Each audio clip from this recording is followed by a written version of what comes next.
Harry Harlow was an American psychologist who spent a good amount of his career focused on maternal bonding. He described his studies as studies of the nature of love, the inherent bond between a mother and child.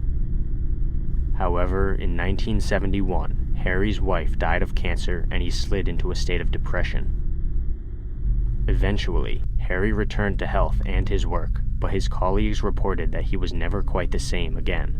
In fact, he abandoned his research of maternal bonding and began a new set of experiments, interested specifically in isolation and depression. The first of these experiments involved placing newborn monkeys in a cage with steel walls and a one-way mirror for observation. The only connection these monkeys had to the outside world was the experimenter's hand changing their bedding and giving them food and water.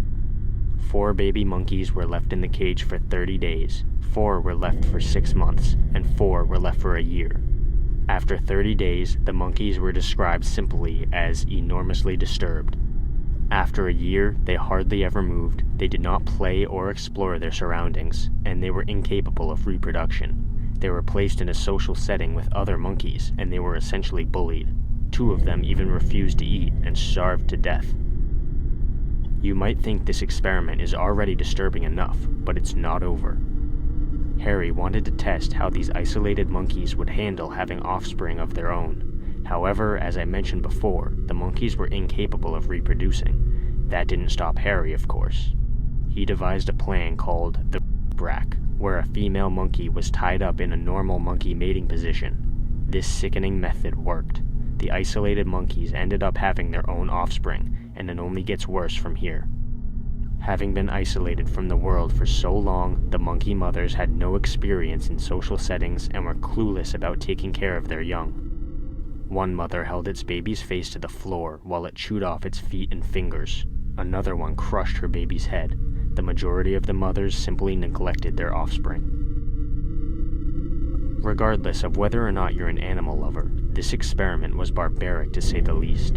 There was significant backlash at the time, and the experiment is still condemned to this day. It is speculated that after Harry started experiencing depression himself, he sought a way to better understand and quantify the nature of depression. While his motivation was not inherently bad, his methods were beyond cruel.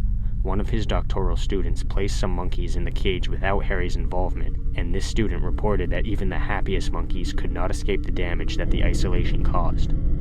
Simply put, this experiment is sickening to think about, and we can only hope that nobody ever recreates it with human subjects.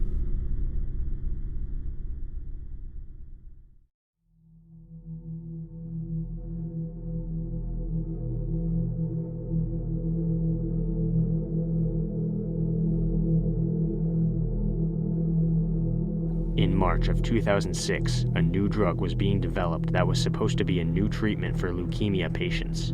The drug had been tested on animal subjects with no fatal results. The testers therefore believed that human testing would be completely safe. They had no way of knowing just how wrong they were. 6 volunteers came forward offering their help in the tests. These people didn't know what they were getting into. Within 90 minutes of receiving a dose that was 500 times lower than the doses being used on animal subjects, the volunteers experienced what scientists call a cytokine storm. According to the National Cancer Institute, cytokines are an important part of the immune system's response to threats. Having a normal amount of cytokines in your blood is healthy, but having too many can be fatal. Symptoms of a cytokine storm include high fever, fatigue and nausea, inflammation, and possible organ failure. The volunteers were reportedly writhing in pain only an hour and a half after receiving their dose. Within 12 hours, all of them had been placed in intensive care, which lasted up to 16 days while the doctors attempted to get the symptoms back under control. This experiment does have somewhat of a happy ending because all 6 volunteers did survive. Unfortunately, however, one of them lost his fingers and toes, and all of them are at risk of future health complications. Naturally, following the experiment, the remaining samples of the drug were confiscated and tested to determine what went wrong. It was quickly verified that the samples had not been tampered with in any way.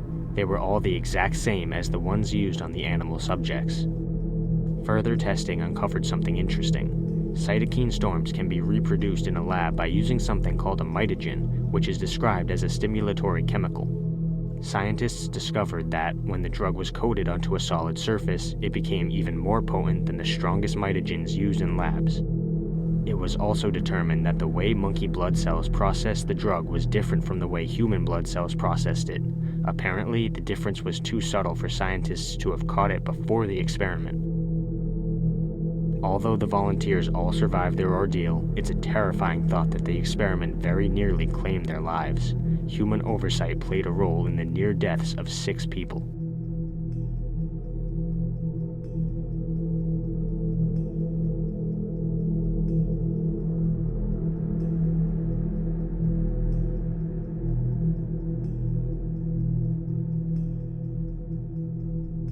Unit 731 was a Japanese biological and chemical warfare research and development unit that worked for the Imperial Japanese Army during the Second Sino-Japanese War and World War II.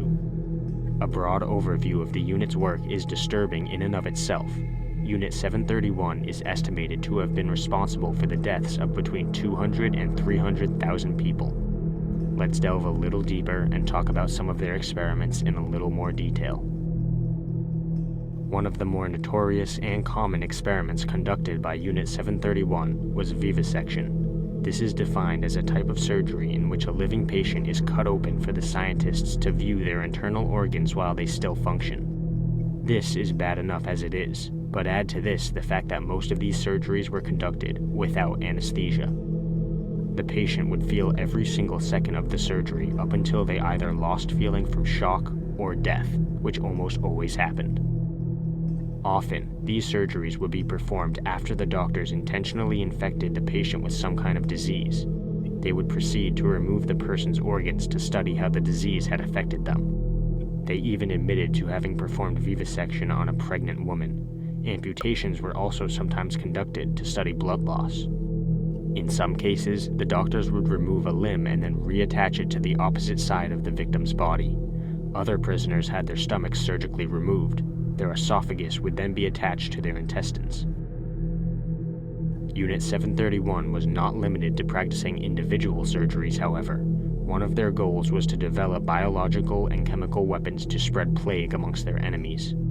Plague-infected fleas were spread over coastal Chinese cities by low-flying airplanes, infecting and killing tens of thousands of people with bubonic plague. They also infected the wells of the city of Nanjing with typhoid and paratyphoid germs. Paratyphoid was widely regarded as the most effective biological weapon. Development of defoliation bacilli bombs began after experiments with bubonic plague, cholera, smallpox, and various other diseases. These bombs would help the Japanese military to infect large numbers of people in cities and towns at a rapid pace. Nearing the end of World War II, a plan was created by the Japanese military with the codename Cherry Blossoms at Night. The plan was to use kamikaze pilots to infect San Diego with the plague. Fortunately, Japan surrendered 5 weeks before the operation was scheduled. Numerous other experiments were conducted by Unit 731. Forced dehydration was an experiment to determine how long a human could survive without food or water. Other prisoners were placed in low-pressure chambers to determine how long they could survive before their eyes popped out of their sockets. Some prisoners were also forced to ingest seawater to see what would happen. Another relatively common experiment was frostbite testing. Captives would be taken outside and forced to dip certain appendages into water of varying temperatures. The appendages would then be allowed to freeze, and the doctors would perform experiments on the frostbitten body parts.